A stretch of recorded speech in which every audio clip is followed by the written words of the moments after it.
भारतीय क्रिकेटर ईशान किशन के पिता प्रणव पांडे ने मुख्यमंत्री नीतीश कुमार के नेतृत्व वाली प्रमुख राजनीतिक पार्टी यानी जनता दल यूनाइटेड में महत्वपूर्ण भूमिका मिलने पर बेहद खुशी जताई। 8 महीने पहले पिछले साल 27 अक्टूबर को उन्हें पार्टी में शामिल किया गया था। प्रणव पांडे को अब जेडीयू की सलाहकार समिति में शामिल किया गया है, जो उनके राजनीतिक सफर में एक बड़ी छलांग की ओर इशारा कर रहा है। वन इंडिया एक न्यूज चैनल से खास बातचीत करते हुए उन्होंने अपनी नई जिम्मेदारियों को पूरा करने और पार्टी के उद्देश्य को आगे बढ़ाने के प्रति अपने उत्साह और प्रतिबद्धता को साझा किया। जेडीयू में शामिल होने के बाद प्रणव पांडे के सियासी करियर में उस वक्त एक उल्लेखनीय मोड़ आया जब उन्हें राजनीतिक सलाहकार नियुक्त किया गया। एक ऐसा पद जिसमें पार्टी को रणनीतिक सलाह देना शामिल है। वो नीतीश कुमार के काम और नीतियों की हमेशा से प्रशंसा करते आ रहे हैं।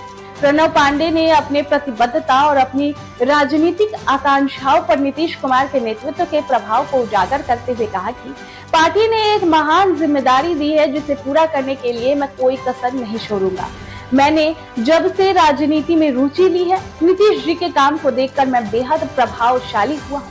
जदयू नेता प्रणव पांडे ने आगे ये भी संकेत दिया कि उनके बेटे ईशान किशन भविष्य में जेडीयू के समर्थन में चुनाव प्रचार भी कर सकते हैं।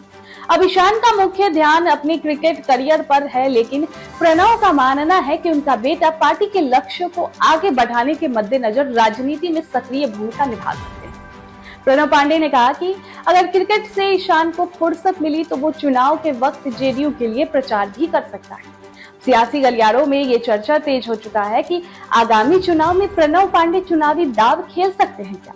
उनके परिवार के लोग भी चाहते हैं कि प्रणव एक्टिव पॉलिटिक्स में दांव आजमाए। इसके अलावा प्रणव पांडे ने जनता के साथ अधिक निकटता से जुड़ने और नीतीश कुमार की पहलों के बारे में जागरूकता फैलाने की अपनी योजनाओं के बारे में जानकारी साझा की। उन्होंने कहा कि मतदाताओं से जुड़ने के लिए ये जरूरी है कि जदयू की नीतियों और उपलब्धियों का प्रभावी ढंग से संचार किया जाए। अब चुनावी रणनीति में अपने भविष्य पर चर्चा करते हुए पांडे ने एक विनम्र रुख बनाए रखा। निर्णय पार्टी नेतृत्व छोड़ दिया और वर्तमान में उन्हें सौंपी गई जिम्मेदारियों को पूरी ईमानदारी से पूरा करने की बात कही।